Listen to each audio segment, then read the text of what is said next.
Hello बच्चों, welcome to the channel. आज हम लोग part 2 of gravitation your chapter 1 करेंगे। ठीक है। सो पिछले पार्ट में जो हमने पढ़ा था उसका कंटिन्यूएशन है, तो आप पहले वो पार्ट को एक बार अच्छे से पढ़ लीजिए, फिर आप ये पार्ट अच्छे से समझ पाएंगे। ओके। और चैनल को सब्सक्राइब कीजिए ताकि जब मैं नए वीडियोस डालूंगी तो आपको पता चलेंगे। If you are able to understand the videos I make तो सब्सक्राइब कीजिए, तो आपको पता चलेगा, क्योंकि मैं एक एक करके सारे लेसन्स डालने वाली हूँ। ओके। सो अर्थ ग्रेविटेशनल एक्सेलरेशन, अब ये क्या है अर्थ ग्रेविटेशनल एक्सेलरेशन? हम अभी तक ग्रेविटी के बारे में पढ़ रहे थे कि कैसे there is a pull between any two objects in the universe, है ना। सो वैसे ही अर्थ ग्रेविटेशनल एक्सेलरेशन का मतलब ये है कि अर्थ भी हर ऑब्जेक्ट के ऊपर एक फोर्स एक्सर्ट करती है, जिसके वजह से वो बॉडी एक्सेलरेट हो जाती है। कोई भी ऑब्जेक्ट हो सकती है, वो हम भी हो सकते हैं और एप्पल भी हो सकता है। कुछ भी जो ऑब्जेक्ट धरती के इन्फ्लुएंस में है, धरती के एटमॉस्फेयर में है, उसके ऊपर उसका ग्रेविटेशनल फोर्स, अर्थ का ग्रेविटेशनल फोर्स उस बॉडी पे एक्ट करता है और उसकी वजह से वो बॉडी एक्सेलरेट होता है। जैसे अगर आप एक बॉल को किक करोगे तो बॉल एक्सेलरेट होता है ना। क्यों? क्योंकि आपने उसके ऊपर एक फोर्स एक्सर्ट किया। वैसे ही अर्थ भी हर ऑब्जेक्ट के ऊपर एक फोर्स एक्सर्ट करती है, ठीक है, जिसकी वजह से वो बॉडी एक्सेलरेट होती है। ठीक है, that is according to Newton's second law. ठीक है, and this is called the acceleration due to gravity. Acceleration due to gravity मतलब ग्रेविटी की वजह से जो एक्सेलरेशन होता है उसे एक्सेलरेशन ड्यू टू ग्रेविटी कहते हैं, एंड उसका सिंबल है स्मॉल जी। ओके, एंड याद रखिए acceleration is a vector quantity, it has both magnitude and direction. Okay, now और ग्रेविटेशनल जो फोर्स अर्थ एग्जर्ट करती है, जिसकी वजह से वो जो फोर्स है, जो force is directed towards the centre of the earth. ठीक है, अर्थ की सेंटर की तरफ, मतलब अर्थ का जो सेंटर है उसकी तरफ इट इज डायरेक्टेड। ठीक है, इसका मतलब क्या है कि जो एक्सेलरेशन है उसका डायरेक्शन भी अर्थ के सेंटर की तरफ है। उससे क्या होगा? ऑब्जेक्ट हमेशा वर्टिकली डाउनवर्ड फॉल होएगा, परपेंडिकुलर। ठीक है, इंक्लाइंड फॉल नहीं होता। कहीं पर भी आप कोई ऑब्जेक्ट देखोगे, जब ऑब्जेक्ट नीचे गिरती है तो it falls towards the centre of the earth. ठीक है, and that is vertically downwards. ठीक है, तो जी ये जो वैल्यू है ग्रेविटेशनल एक्सेलरेशन है, उसका वैल्यू अर्थ के सरफेस पे क्या है, ठीक है, वो हम यहाँ पर इस इधर से डिराइव करेंगे। ओके, नाउ हम लोग ये जो वैल्यू है उसको न्यूटन के यूनिवर्सल लॉ ऑफ ग्रेविटेशन से डिराइव कर सकते हैं। हमें पता है कि न्यूटन के यूनिवर्सल लॉ ऑफ ग्रेविटेशन देता है F equal to G capital M small m upon R square. यहाँ जो दिया है वो आपके प्रीवियस इसमें जो फॉर्मूला है वो है F equal to G m1 m2 upon R square, है कि नहीं? पेज नंबर 4 में आप ध्यान देखिए, F equal to G m1 m2 upon D square. यहाँ डी क्या है? डिस्टेंस। ठीक है, तो अभी यही फॉर्मूला में उन्होंने ये जो G capital M small m upon R square दिया, वो क्या है? M है अर्थ का मास, स्मॉल m है ऑब्जेक्ट का मास, ओके, जो ऑब्जेक्ट को वो खींच रही है, और आर स्क्वायर, आर क्या है? डी स्क्वायर जो वहां दिया था वो डी, यहाँ पर वो डिस्टेंस बता रही है। तो इस बेसिस पे दिया है कि universal law of gravitation for an object of mass m, object का मास क्या है? Small m, situated at a distance r। तो वो जो आपको d दिया था उस वाले पहले जहाँ फॉर्मूला हमने पहले देखी थी, वो d यहाँ पर उसको हमने r से डिनोट किया, इसलिए यहाँ पर हम r स्क्वायर डाल रहे हैं। ठीक है, और ये जो कैपिटल m है वो m क्या है? दूसरा ऑब्जेक्ट, वो कौन सा है? अर्थ। अर्थ उसको ऑब्जेक्ट को पुल करे, तो ऑब्जेक्ट का मास स्मॉल m है, अर्थ का मास कैपिटल M दिखाया गया है। फिर हमको ये भी पता है F equal to M G. आपको ये सब फॉर्मूलाज याद रहने चाहिए। ठीक है, F equal to M G भी हमें पता है। अभी ये दोनों को हम लोग, ये G क्या है? Gravitational due to acceleration, acceleration. F equal to M A आपने पढ़ा होगा ना, force equal to mass into acceleration. अभी यहाँ पर ये F equal to M A में ये जो A है एक्सेलरेशन, वो यहाँ पर किस बेसिस, यहाँ पर जो हम पढ़ रहे हैं उसके हिसाब से क्या है? G, जिसको हमने यहाँ डिनोट किया G। तो हम यहाँ पर A के जगह G डालेंगे, तो F equal to M G. अभी आपके पास F के दो फॉर्मूलाज है। ठीक है, तो हम इसको क्या कर सकते हैं? M G is equal to G M m upon R square, जैसे यहाँ दिया है। ठीक है, M G equal to G M M upon R square. अभी यहाँ से आप जी डिराइव कर सकते हैं। अब जब एम इधर जाएगा तो क्या होगा, कट जाएगा, क्योंकि यहाँ पर भी एम है, यहाँ पर भी एम है, तो हम विल जस्ट कट इट।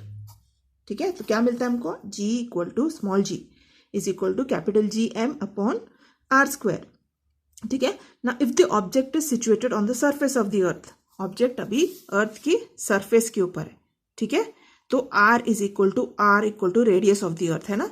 देखिए अभी ये अर्थ है, हाँ? और ये आपका अर्थ का सेंटर है।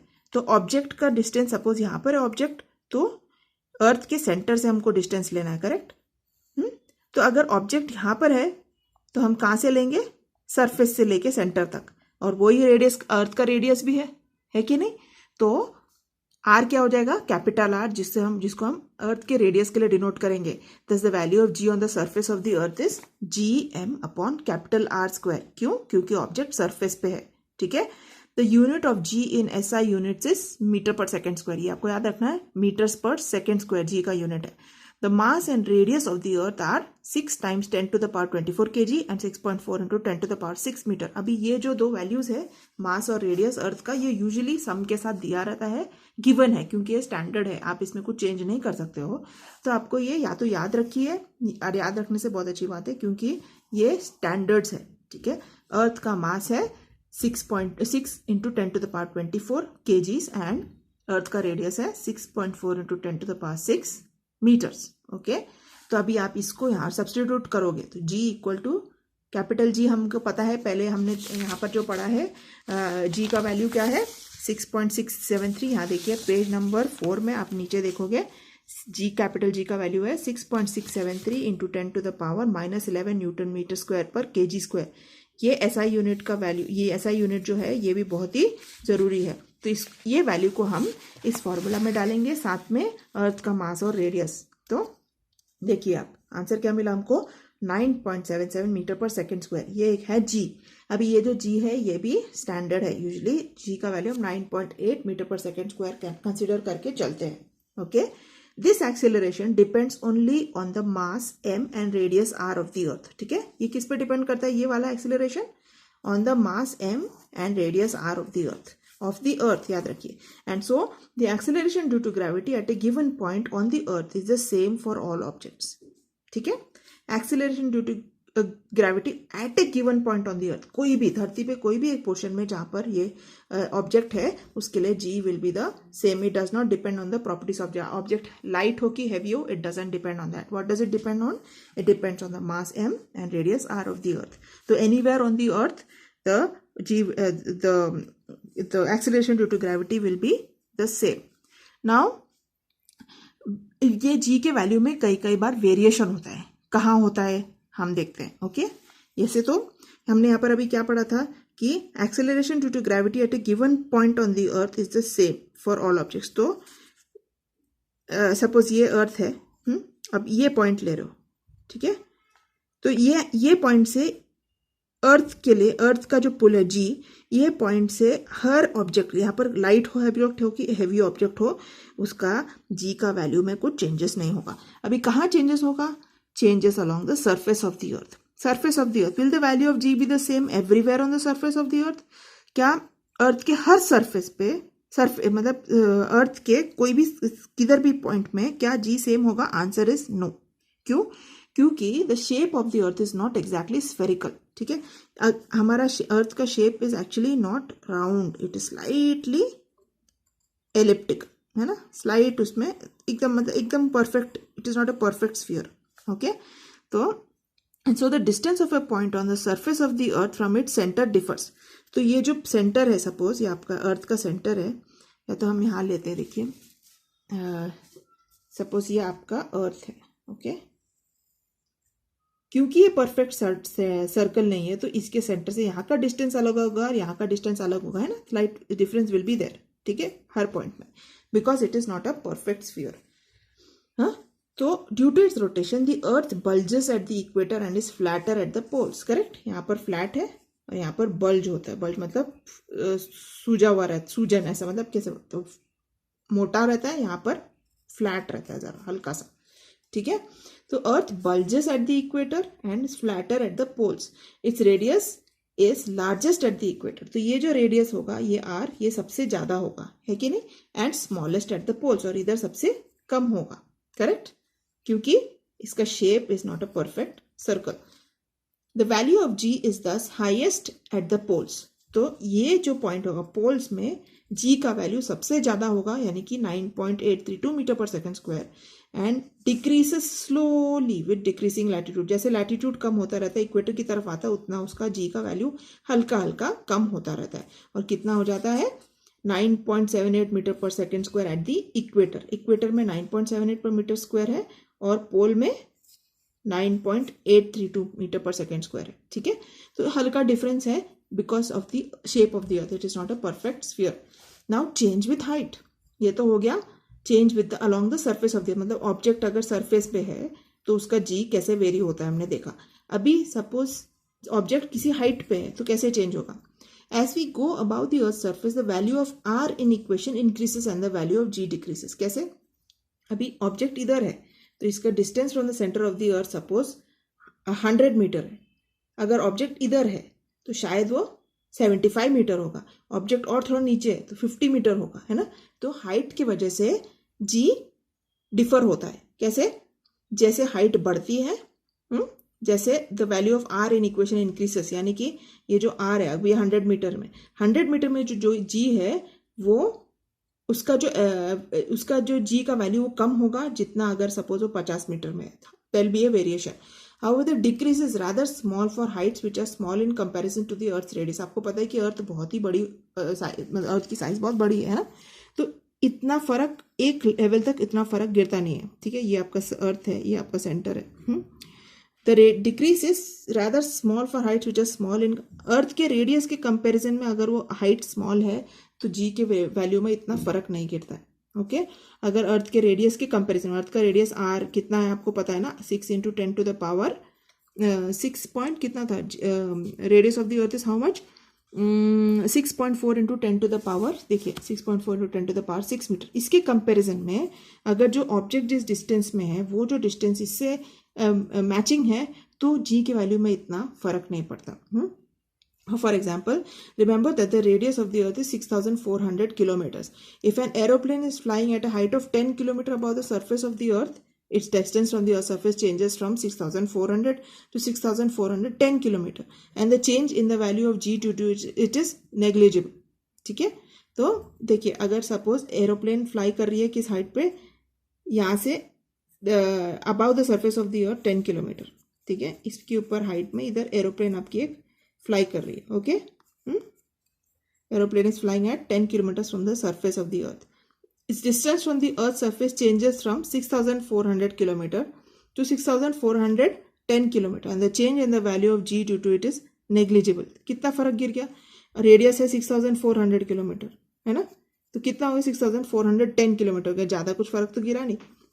On the other hand, when we consider artificial satellite orbiting there, अभी artificial satellite, suppose artificial satellite आपको पता है स्पेस में भेज देते हैं ना, तो we have to take into account the value change in the value of g due to the large change in the distance of the satellite from the center of the earth.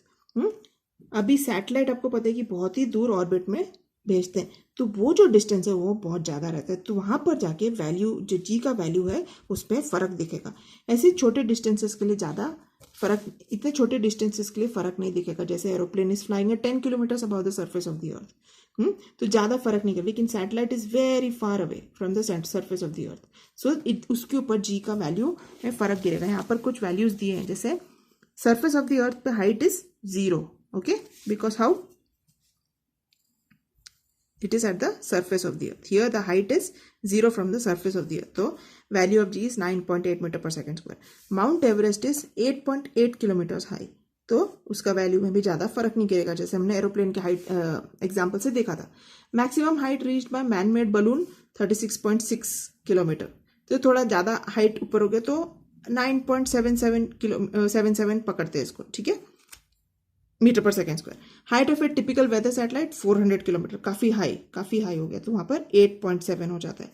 Then height of communication satellite 35,700 kilometre about the surface of the earth, that's quite a lot of distance, तो वहाँ पर कितना होता है g 0.225 metre पर second square. आप देख रहे हैं कितना वेरिएशन है from the surface of the earth to a communication satellite at 35,700 kilometres. तो जैसे जैसे हाइट बढ़ता है जी का वैल्यू कम होता रहता है। ओके, जी यानी कि gravitational acceleration due to the earth keeps reducing as the height increases. Now change with depth. अभी कैसे, जैसे ऑब्जेक्ट नीचे जाते हैं, अब ये अर्थ है आपका, ओके, ये सेंटर ऑफ द अर्थ, अब ये सरफेस पे ऑब्जेक्ट है, यहाँ पर 9.8 मीटर पर सेकेंड स्क्वायर है ना। Now as we go inside the earth, value of g will change. How? The value of r in equation decreases, and one would think that the value of g should increase as per the formula. However, the part of the earth which contributes towards the gravitational force felt by the object also decreases. ठीक है, which means that the value of m to be used in equation also decreases. इसका मतलब क्या है, जैसे जैसे आप object, जैसे अगर सपोज अभी इधर है, अर्थ के अंदर है, तो उसके ऊपर इतना अर्थ का mass will not be acting. ये जो मास है m, वो उसके ऊपर उतना वैल्यू ऑफ m, जो m मास ऑफ द अर्थ, वो भी कम हो जाएगा, क्योंकि अभी इतना ही मास उसके ऊपर एक्ट कर रहा है। ठीक है, as a combined result of change in R and M, R तो रेडियस तो 6,400 किलोमीटर था, लेकिन इधर आर भी कम हो गया। ठीक है, आर भी कम हो गया और मास भी कम हो गया, रेडियस ऑफ द अर्थ भी कम हो गया जहां से उस ऑब्जेक्ट है, और मास भी कम हो गया। ठीक है, ये दोनों की वजह से जी का वैल्यू भी कम हो जाता है जैसे we go inside the earth. ठीक है, हमको लगेगा कि जी का वैल्यू इंक्रीज होना चाहिए, इंक्रीज नहीं होता है, कम होता है। क्यों? क्योंकि अर्थ का उतना मास उसके ऊपर एक्ट नहीं कर रहा है और उसका रेडियस भी उतना कम हो गया। ठीक है, तो every planet and satellite has different mass and radius. हर प्लैनेट और सैटेलाइट का मास और रेडियस अलग अलग होता है। Hence according to equation 6 the values of G on the surfaces are different. ठीक है, जी का वैल्यू हर प्लैनेट और सैटेलाइट में अलग अलग होगा। मून में कितना है? 1/6 of the value of the earth. Moon का जो जी है, ग्रेविटेशनल एक्सेलरेशन इज 1/6, मतलब 1/6 ऑफ द, अगर अर्थ का 6 है तो उसका 1/6 of the value of the earth है। As a result, using the same amount of force we can jump 6 times higher. तो उससे क्या है, आप अगर सपोज जिस फोर्स से आप धरती पे जंप करते हो, उससे आप 6 गुना ज्यादा फोर्स, वो जिस हाइट, जैसे आप अर्थ पे हो और आपने एक फोर्स देके इस हाइट पे जंप किया, ठीक है, ये h पे जंप किया ऑन दी अर्थ, यही सेम अगर आप इसी फोर्स से अगर आप मून में जंप करोगे तो you will go 6 times higher. समझना है? ठीक है, क्योंकि उतना कम gravitational force is acting on the moon. Now this is another important concept, mass and weight. हम लोग यूजुअली मास एंड वेट को इंटरचेंजेबली यूज करते हैं, लेकिन हमको इंटरचेंजेबली यूज नहीं करना चाहिए। दे आर मतलब किसी किसी इंस्टेंसेस में ठीक है, but there is a difference between both. Mass is the amount of matter present in the object. ठीक है, मास ऑफ द ऑब्जेक्ट, देखो हर ऑब्जेक्ट में मैटर है कि नहीं, it is made up of atoms, every object is made up of atoms. अभी वो या ये जो मैटर, जो जिस चीज से एक ऑब्जेक्ट बनी है, जैसे चेयर हो गया, आपका फोन हो गया, बिल्डिंग हो गई, वो किसी चीज से बनी हुई है। ठीक है, तो कितनी चीज उसमें जो प्रेजेंट है, that is the mass of the object, और उसका ऐसा यूनिट है केजी, और उसका scale, it's a scalar quantity. याद रखिए, mass is a scalar quantity, it doesn't have direction, only magnitude, मतलब केजी है, कितना वेट है, कितना केजी है, ओके, लेकिन उसमें डायरेक्शन नहीं है कुछ, तो it is only a scalar quantity. Its value is same everywhere. Mass किधर भी दुनिया में या अंतरिक्ष में जाने के बाद भी किसी ऑब्जेक्ट का मास चेंज नहीं होता है, mass is always the same किधर, anywhere in the universe. Its value does not change even when we go to another planet. समझे? तो मास डजंट चेंज। जैसे आपका जो मास है, जो आपका मैटर है, अमाउंट ऑफ मैटर जो आप में प्रेजेंट है, वो मैटर थोड़ी तरह चेंज हो जाता है, मतलब आपके थोड़ा कुछ मैटर निकल थोड़ी जाता है, आप दूसरे प्लैनेट में जाते हो, नहीं। तो matter, amount of matter in an object जो है, इट इज द सेम।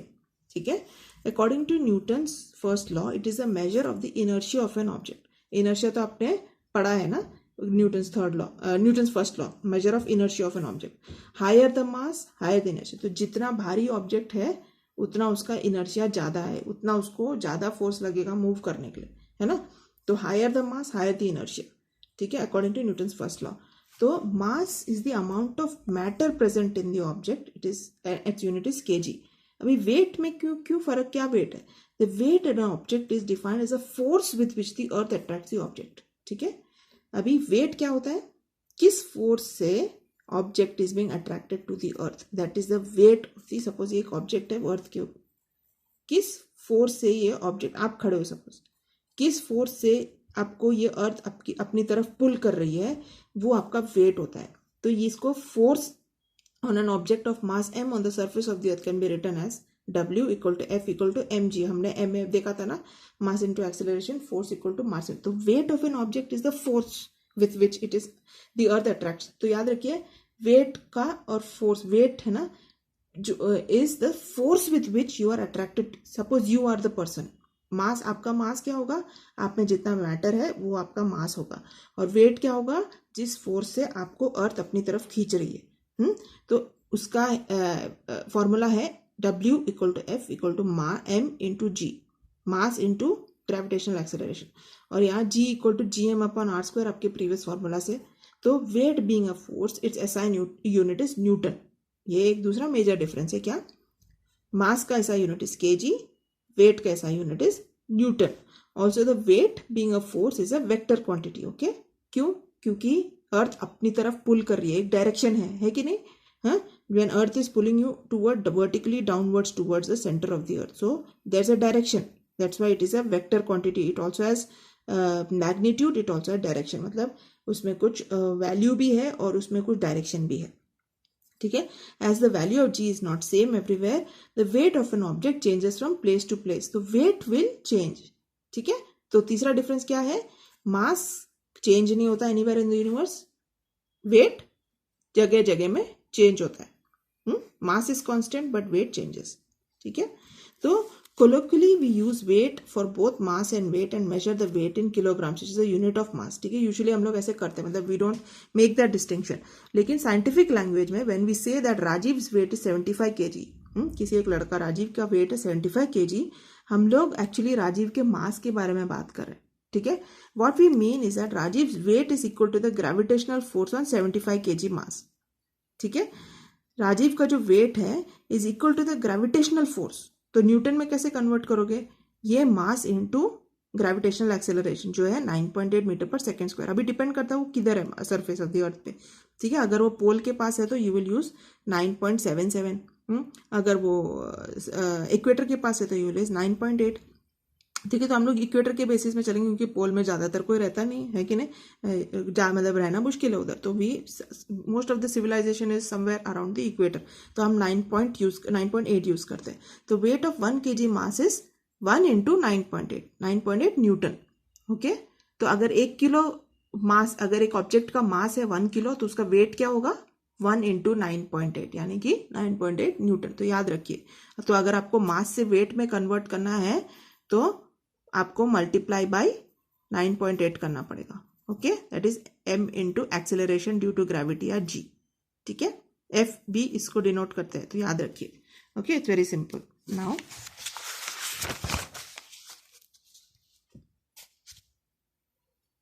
अभी यहाँ पर सॉल्व्ड एग्जाम्पल्स है। सॉल्व्ड एग्जाम्पल मुझे आपको करके देने की जरूरत नहीं है, मैं आपको नेक्स्ट वीडियो में आपके जो लेसन के जो क्वेश्चन आंसर्स है उसको मैं अलग वीडियो में बना के आपको दूंगी, तो ये आप खुद से सॉल्व कीजिए। ओके, ये बहुत सिंपली उन्होंने समझाया है। अगर आपको ये समझ तो या तो मैं तुमको समझा देती हूँ, थोड़ा सा कॉम्प्लिकेटेड है, मैंने इसलिए इसको यहाँ लिखा था। So let me explain it to you. If a person weigh 750 newton on earth, ठीक है, वेट क्या है, तो न्यूटन आप देखोगे तो इमीडिएटली समझ जाओ कि वेट के बारे में बात कर रहे हैं। तो if a person weigh 750 newton on earth, how much would be his weight on the moon. Moon पे उसका वेट क्या होगा, given that moons mass is 1/81 of that of the earth and its radius is 1/3.7 of that of the earth. ठीक है, क्या क्या दिया इधर हमको, वेट ऑन अर्थ दिया है 750 newton. The ratio of the mass, ये आप जब ऐसे 1 देखते हो तो ये दिस इज द, तो weight on earth is 750 newton. Ratio of mass of the earth to mass of the moon, ME/mm equal to 81। ठीक है, कैसे, मास ऑफ द मून कैसे निकाला इन्होंने, mass of the moon equal to 1/1/81। तो आप इसको क्रॉस मल्टीप्लाई करोगे तो 81 आता है। ओके, तो इसमें कंफ्यूज मत होना, यहाँ कंफ्यूजन होने का चांस है। ठीक है, तो mass of the moon equal to mass of the earth upon mass of the moon equal to 1/1/81 equal to 81 आएगा। ओके, इधर क्या लिखा है, moon's mass is 181 of that of the earth, तो ratio is ME upon MM, यानी कि ME 1 upon MM 1 upon 81। अगर mass of the earth is 1 तो इसका 181th of that of the earth. Okay, you get 81। Same thing with radius, radius of the moon equal to radius of the earth upon radius of the moon equal to 3.7। कैसे, radius of the moon equal to 1 upon 3.7 equal to 3.7।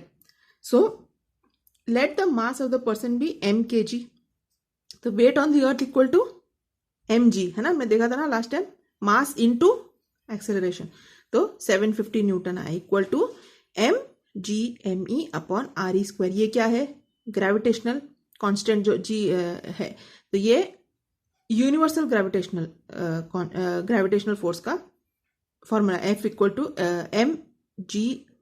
Capital G M1 M2 upon R square.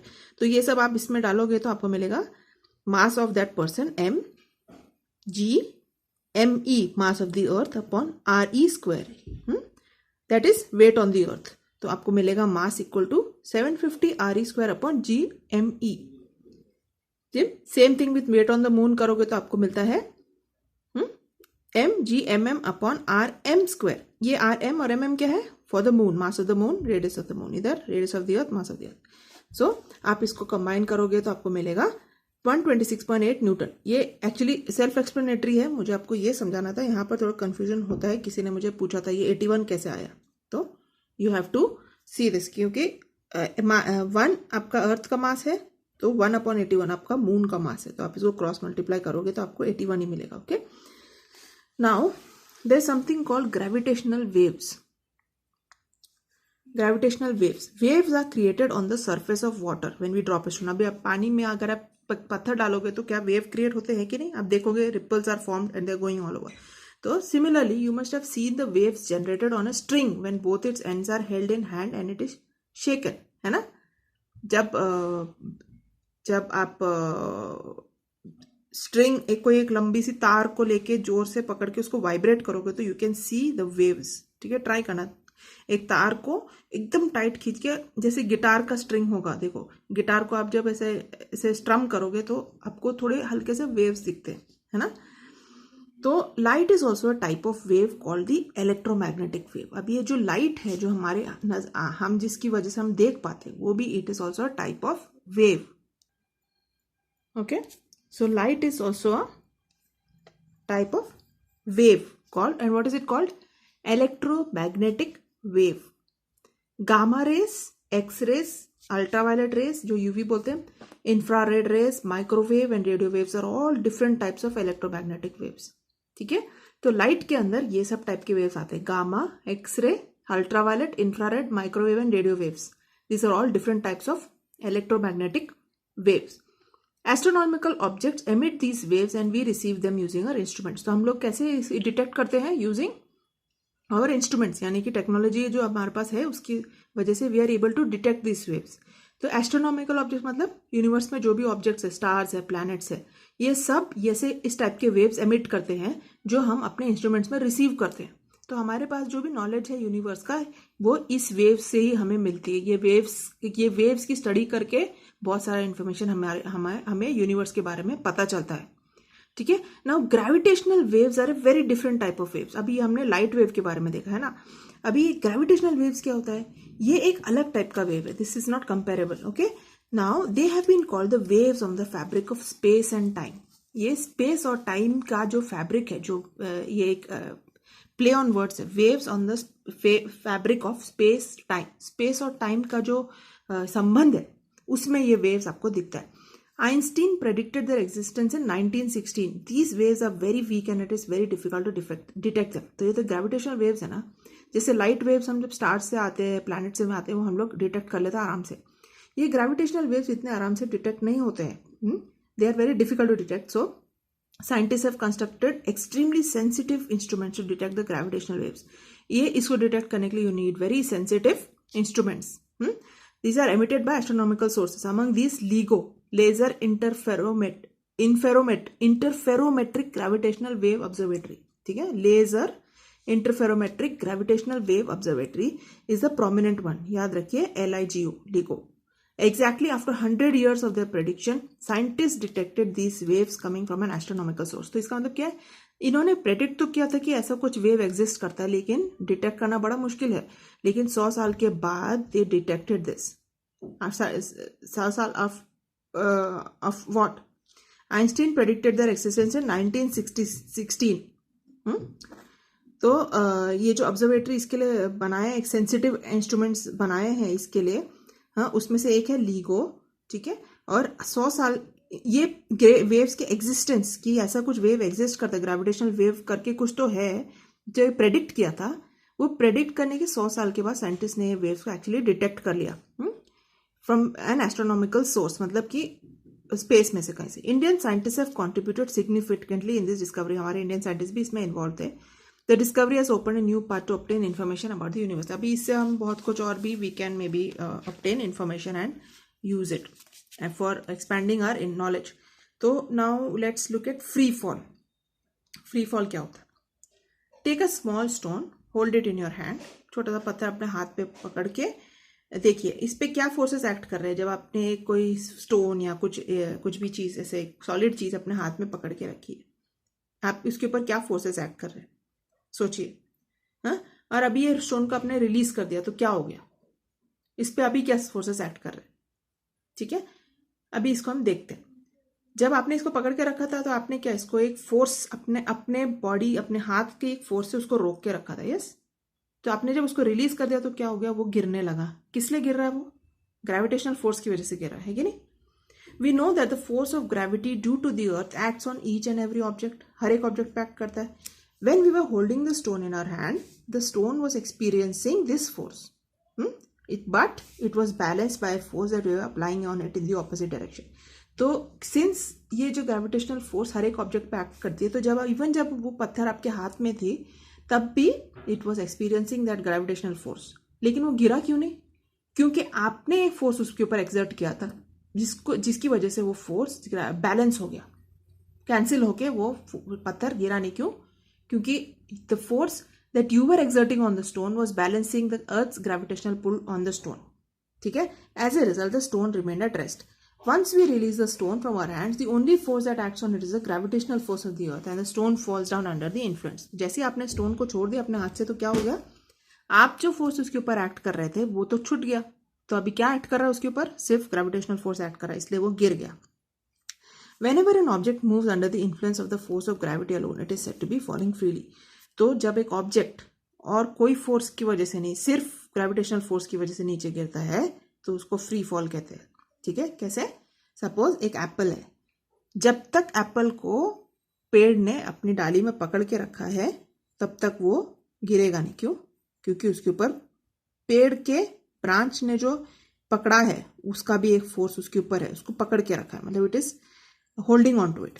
लेकिन जैसे ही वो उसका time हो गया, पक गया और वो वीक हो गया बॉन्ड, तो ये एप्पल गिरने लगता है.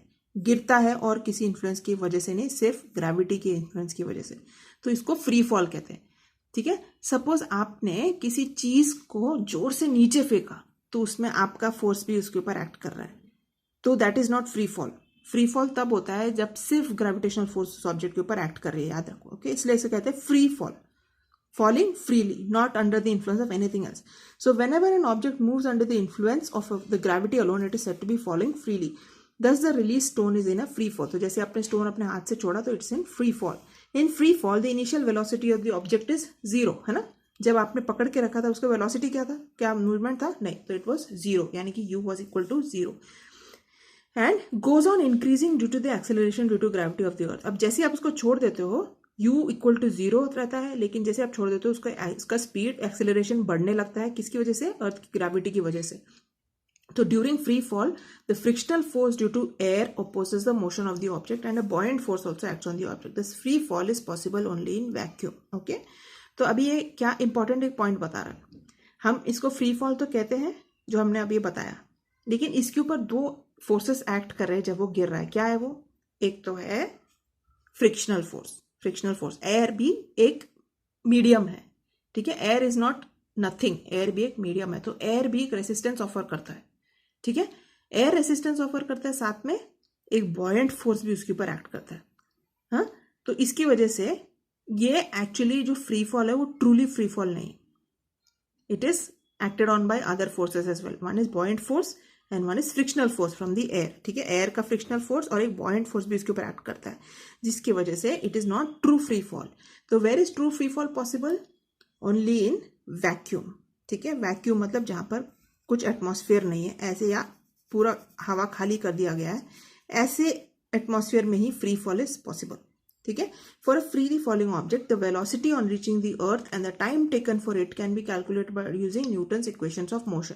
न्यूटन के जो इक्वेशंस ऑफ मोशन है ये 3, ये आपको बाय डिफॉल्ट याद रहना चाहिए हमेशा। तो अगर जब आपके सम में इनमें से 2 वैल्यूज दिए हुए हैं या 3 वैल्यूज दिए हैं, एक ही पता करना, तो इनमें से आप चूज कर सकते हैं कौन सा आप डाल के निकाल सकते हैं। तो कभी कभी 2 का कॉम्बिनेशन लगा के आप प्रॉब्लम सॉल्व कर सकते हैं। तो मेक श्योर आप सारे फॉर्मूलाज यू बाय हार्ट।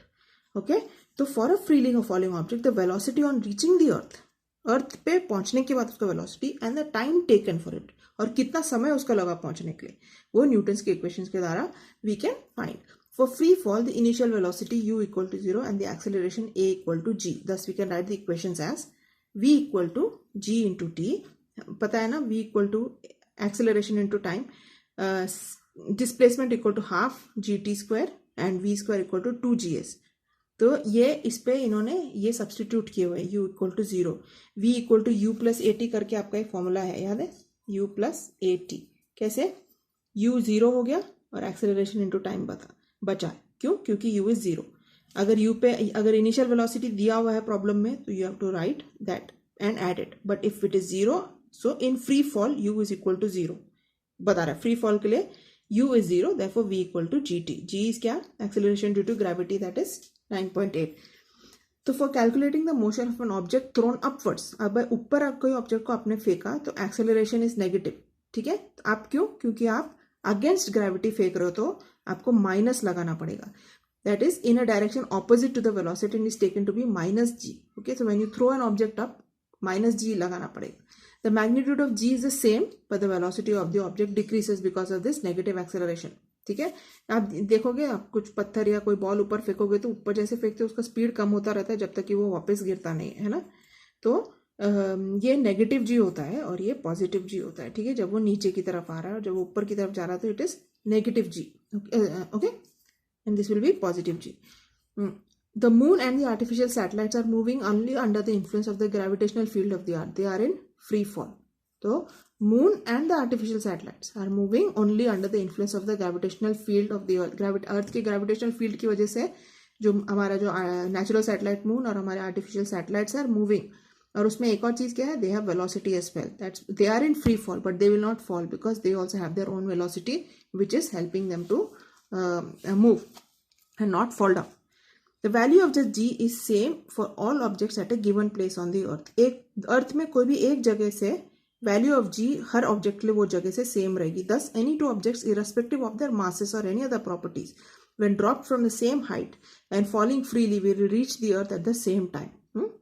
तो उस जगह से वो कोई 2 ऑब्जेक्ट्स डालोगे, चाहे वो हल्का हो या भारी हो, उसका कोई भी प्रॉपर्टी हो, जो सेम हाइट से अगर आप उसको नीचे डालोगे तो it will fall freely and will reach the earth at the same time। तो Galileo is said to have performed an experiment around 1590 in the Italian city of Pisa।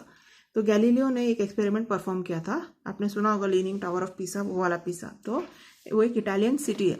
He dropped 2 spheres of different masses from the leaning tower of Pisa to demonstrate that both spheres reach the ground at the same time। तो उन्होंने क्या किया, 2 sphere लिए same mass के, अलग अलग मास के 2 sphere लिए और उसको सेम हाइट से उन्होंने फेंका, तो वो दोनों ग्राउंड में सेम टाइम में पहुंचे। तो when we drop a feather and a heavy stone at the same time from a height, they do not reach the earth at the same time. लेकिन अगर आपने एक पंख को और एक हैवी पत्थर को एक ही हाइट से फेंका तो दोनों एक साथ नहीं पहुंचते। क्यों? Feather experiences a buoyant force. क्यों? क्योंकि वो बहुत लाइट है and a frictional force due to the air and therefore floats and reaches the ground slowly later than the. तो आपने देखा होगा पंख कैसे फ्लोट हो के आती है, तो उसके ऊपर हवा का एक बॉयंट फोर्स भी एक्ट कर रहा है और फ्रिक्शनल फोर्स भी एक्ट कर रहा है उसके ऊपर, जिसकी वजह से वो थोड़ा आराम से नीचे पहुंचती है।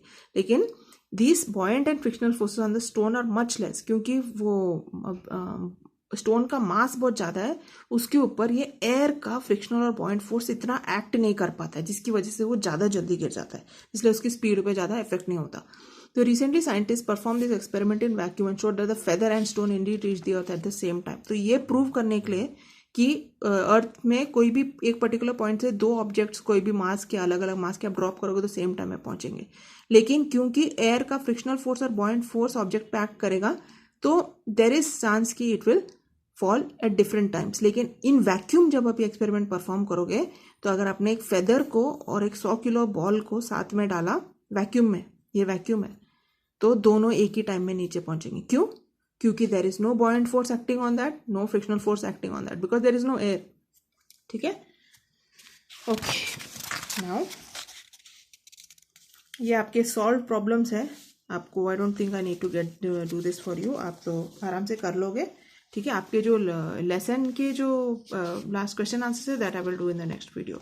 ठीक है, अभी आई थिंक थोड़ा सा ही बाकी, हम लोग ये भी खत्म कर लेते हैं इसी पार्ट में. So next part can be your questions and answers. Now let's do gravitational potential energy. ठीक है, we have studied potential energy in last standard. ठीक है, पोटेंशियल एनर्जी तो आपने पढ़ी होगी ऑलरेडी.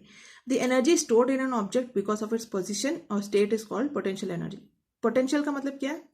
जो हो सकता है, हुआ नहीं है बट हो सकता है, उसको कहते हैं पोटेंशियल. जैसे बोलते हैं ना, ये लड़के में बहुत पोटेंशियल है या ये लड़की में बहुत पोटेंशियल है. क्या इसका मतलब क्या है?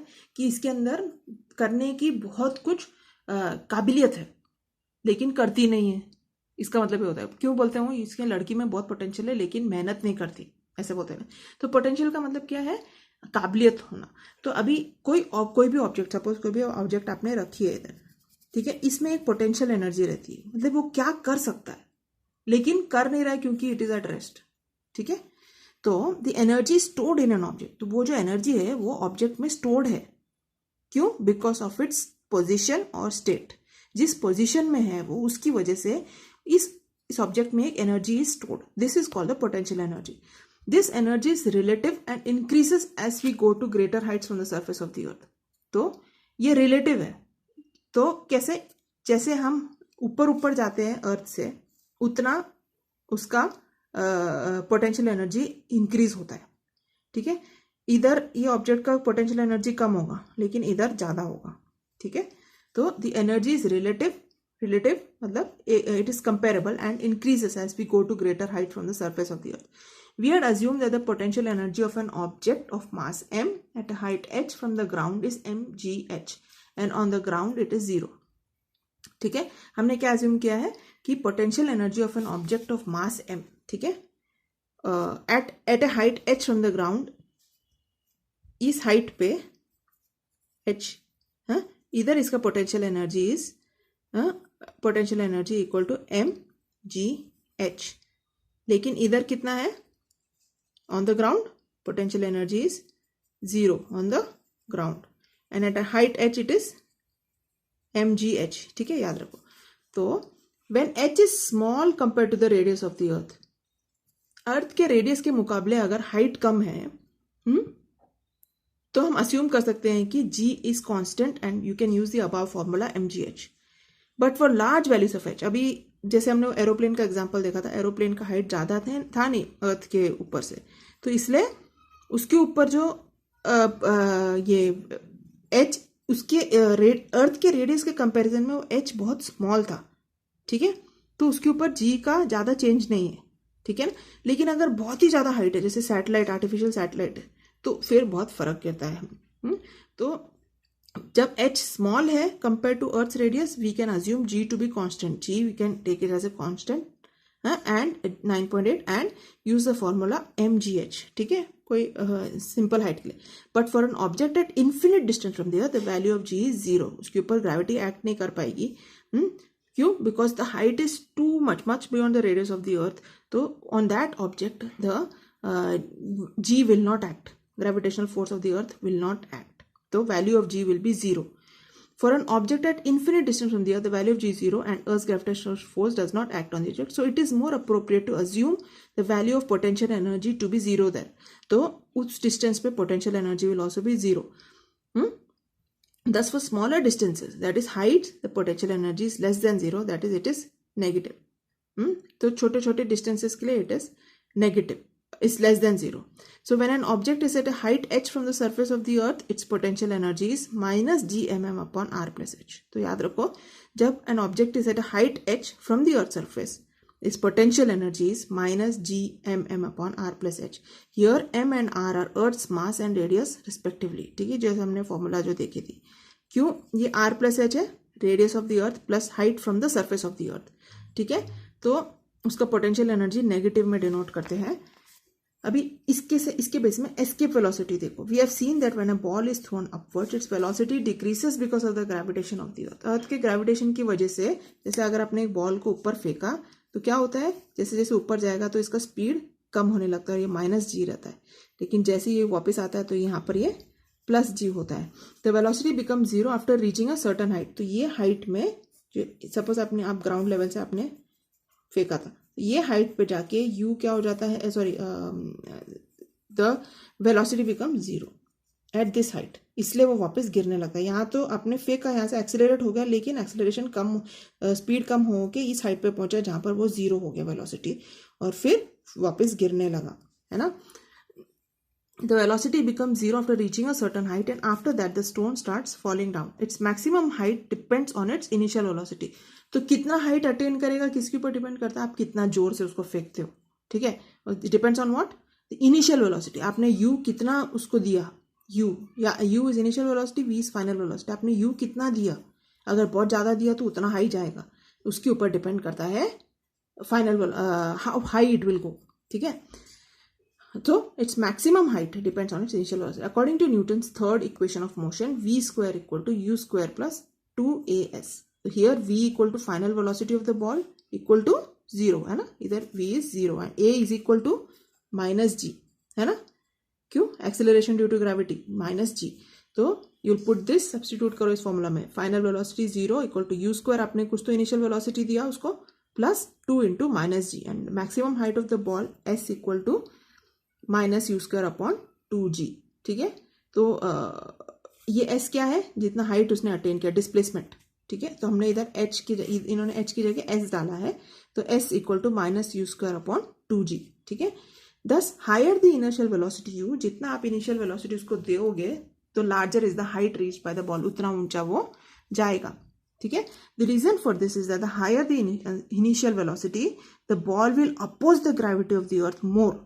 तो जितना आप उसको इनिशियली वेलोसिटी दोगे उतना वो अर्थ के ग्रेविटेशनल फोर्स को अपोज करेगा, and larger will be the height to which it can reach. We have seen about that the value of g keeps decreasing as we go higher, है ना. जी कम होता रहता है जैसे आप अर्थ के सरफेस के ऊपर ऊपर जाते रहते हो. Thus the force pulling the ball downward decreases as the ball goes up. तो जितना जितना बॉल ऊपर जाएगा उतना उसके ऊपर जी कम एक्ट करेगा, फोर्स जो है अर्थ का ग्रेविटेशनल फोर्स उतना कम एक्ट करेगा. तो if you keep increasing the initial, अभी तो आप अपने हाथ से फेंकोगे तो एक लिमिट तक ही ऊपर जाएगा, लेकिन अगर आपने किसी इंस्ट्रूमेंट या कोई प्रोजेक्टाइल, कोई जैसे अभी जैसे आप पकड़ो सैटेलाइट लॉन्चिंग करते हैं, सैटेलाइट लॉन्चिंग कैसे होता है, इट्स हैपेंस, बहुत सारा फोर्स देके उसको एक ऐसा हाइट में पहुंचा देते हैं जहां पर अर्थ का ग्रेविटेशनल फोर्स उसके ऊपर एक्ट कर ही नहीं पाएगा. तो if we keep increasing the initial velocity, हाँ, आप इनिशियल वेलोसिटी इंक्रीज करते रहोगे तो इट विल लीड ज़्यादा, उतना ज़्यादा वो हाइट पकड़ता रहेगा. Above a particular value of initial velocity of the ball is able to overcome the downward pull by the earth and can escape the earth forever, and it will not fall back on the earth. तो अगर आपने एक limit के बाहर उसको initial velocity दे दिया, you, जब surface के ऊपर था, अर्थ के सरफेस के ऊपर था, आपने उसको ऐसा इनिशियल वेलोसिटी दिया कि वो इतना ऊपर गया, will reach larger and above a particular value of initial velocity the ball is एक वेलोसिटी के बाद, सपोज आपने पहले एक 10 किलोमीटर पर सेकेंड का उसको वेलोसिटी दिया इनिशियल वेलोसिटी, फिर आपने 20 वापस आ गया, 10-20 में वापस आ गया, सपोज आपने उसको 50,000 किलोमीटर पर आवर का वेलोसिटी दे दिया, हाँ, तो क्या होगा, वो इतना हाई चला जाएगा कि वो अर्थ का ग्रेविटेशनल पुल जो है उसको एस्केप कर लेता है. जो जी जो कोई भी ऑब्जेक्ट के ऊपर एक्ट कर रही है, कोई भी ऑब्जेक्ट के ऊपर, वो एक हाइट के बाद वो जी एक्ट ही नहीं कर पाएगी उसके ऊपर. वो जो वेलोसिटी अटेन हुआ है u, that is called the escape velocity. ठीक है, जो आपने वेलोसिटी दिया वो बॉल को क्रॉस करने के लिए, एक जहां पर वो g उसके ऊपर एक्ट ही नहीं कर रहा है, वो है आपका एस्केप वेलोसिटी। एस्केप मतलब वो छूट गया, अर्थ के ग्रेविटेशनल पुल से वो फ्री हो गया, आजाद हो गया, तो escape velocity. We can determine its value by using the law of conservation of energy as follows. An object going vertically upwards from the surface of the earth having an initial velocity equal to the escape velocity, escape velocity u equal to जो initial velocity u दिया था, that when it becomes equal to the escape velocity, जहां पर earth का gravitational force is not acting on it, escapes the gravitational force of the earth, the force of gravity being inversely proportional to the square of the distance, becomes zero only at infinite distance from the earth. ठीक है, एक बहुत बड़ी distance, infinite मतलब बहुत ही दूर जाने के बाद ही that the force of gravity becomes zero on that object. This means that for the object to be free from the gravity of the earth, it has to reach infinite distance from the earth. तो जहां ऐसा distance वो object को पहुंचना पड़ेगा जहां पर उसके ऊपर अर्थ का ग्रेविटी जीरो हो जाएगा, मतलब that is a long infinite distance. The object will come to rest at an infinite distance and will stay there. तो जब वो एस्केप वेलोसिटी पकड़ के अगर वो एक डिस्टेंस के बाहर पहुंच गया जहां पर अर्थ की ग्रेविटी उसके ऊपर एक्ट नहीं कर पा रही है, तो वो ऑब्जेक्ट उधर ही रुक जाएगी, रुक जाएगी या फ्लोट करेगी जो भी, and it will stay there, it will not move. तो for an object of mass m on the surface of the earth पे kinetic energy is half mv², है ना, ये फॉर्मूलास मालूम होगा। पोटेंशियल एनर्जी हमने ऊपर देखा माइनस gm, जितना ऊपर जाता है नेगेटिव हो जाता है, मतलब as a height increases the potential energy is negative, gmm/r²। Total energy is equal to E1 equal to kinetic energy plus potential energy, है ना, तो equal to half mv² escape velocity यानी कि माइनस gmm/r²। फिर at infinite distance from the earth kinetic energy उसके ऊपर है ही नहीं, जीरो, पोटेंशियल एनर्जी भी उसके ऊपर जीरो है, तो total energy equal to kinetic plus potential is also equal to zero. तो on the surface of the earth आपको ये फॉर्मूला यूज करना है। तो अगर वो एस्केप वेलोसिटी अटेन करके इन्फिनिट डिस्टेंस में पहुंच गई है तो उसके ऊपर ना ही काइनेटिक एनर्जी एक्ट करेगी ना ही potential energy, so total energy on it will be zero and it will stay there. Okay, तो from the principle of conservation of energy E1 equal to E2 यानी कि half mv² escape equal to minus gmm/r equal to zero, यानी कि v² escape velocity is equal to 2gm/r। आप इसको derive कर सकते हो, तो आपको मिलता है 11.2 km/s। तो the space craft which are sent to the moon or other planets have to have their initial velocity larger than the escape velocity so that they can overcome Earth's gravitational attraction and can travel to these objects। ठीक है, तो जो space craft है जो हम लोग moon या planets में भेजते हैं, उनकी initial velocity should be larger than the escape velocity. तो एस्केप वेलोसिटी हमने निकाली है 11.2 km/s, should be larger than this so that it can overcome the earth's gravitational attraction and can travel to these objects. ठीक है, now इधर ये भी एक है प्रॉब्लम, सॉल्व प्रॉब्लम। अभी हम लोग ये जो ये क्या बोलते हैं एक्सरसाइज नेक्स्ट वीडियो में करेंगे। इधर एक छोटा सा डिस्क्रिप्शन है वेटलेसनेस इन स्पेस के बारे में। स्पेस में हम वेट फील नहीं करते हैं, तो space travellers as well as objects in the spacecraft appear to be floating, है ना। अगर आपने इंटरनेशनल स्पेस स्टेशन के अंदर देखा होगा तो देखेंगे कि एस्ट्रोनॉट्स फ्लोट कर रहे हैं। Why does this happen? Though the spacecraft is at a height from the surface of the earth, the value of g there is not zero. Spacecraft एक हाइट पे है सरफेस, लेकिन उधर value g is not zero. In the space station the value of g is only 11% less than its value on the surface of the earth. तो हमने यहाँ देखा था जीरो होने के लिए क्या है, बहुत इन्फिनिट डिस्टेंस में जाना पड़ेगा उसको, ऑब्जेक्ट को। लेकिन यहाँ स्पेसक्राफ्ट एक सर्टन हाइट में है from the surface of the अर्थ, जहां पर उसके ऊपर जी का वैल्यू सिर्फ 11% लेस है, तो उनके ऊपर जी एक्ट कर रहा है। Thus, the height of a spacecraft is not the reason for their weightlessness. So it's not because they are at a great height that they are feeling weightless. Their weightlessness is caused by their being in the state of free fall. Why? They are in the state of free fall. ठीक है, though the spacecraft is not falling on the earth because of its velocity along the orbit. जैसे हमने देखा moon और ये सब क्यों नहीं गिरता है, क्योंकि there is a velocity on the that object also has a velocity because and the gravitational pull together doesn't allow the object to fall. The only force acting on it is the gravitational force of the earth and therefore it is in a free fall. तो हमने देखा था ना उधर कि जो हमारे objects एक सर्टेन डिस्टेंस के ऊपर they are at free fall, even though g is acting on them, there is no other force acting on them. तो the only force acting on it is the gravitational force of the earth. हमने देखा था ना free fall कब होता है, when only the gravitational force of the earth is acting on that object. So therefore the spacecraft and moon and all these are in free fall. As the velocity of the free fall does not depend on the properties of an object, the velocity of free fall is the same for the spacecraft, the travelers and the objects. So velocity of free fall is same for who all? Spacecraft, travelers and objects in the craft. सबके लिए velocity of free fall is same. So if the traveler releases an object from her hand, it will remain stationary with respect to her and will appear to be weightless. तो ये concept free fall की वजह से it is that weightlessness is felt. It's not because gravitational force is zero. No, spacecraft पे भी gravitational force is acting, but only gravitational force is acting, no other force is acting. Therefore they are in a state of free fall. ठीक है, इसलिए और ये जो free fall will act not only on the spacecraft, it will also act on the occupants of the spacecraft, जो अंदर है, और उन पे जो ऑब्जेक्ट्स उसके ऊपर भी the same free fall will act.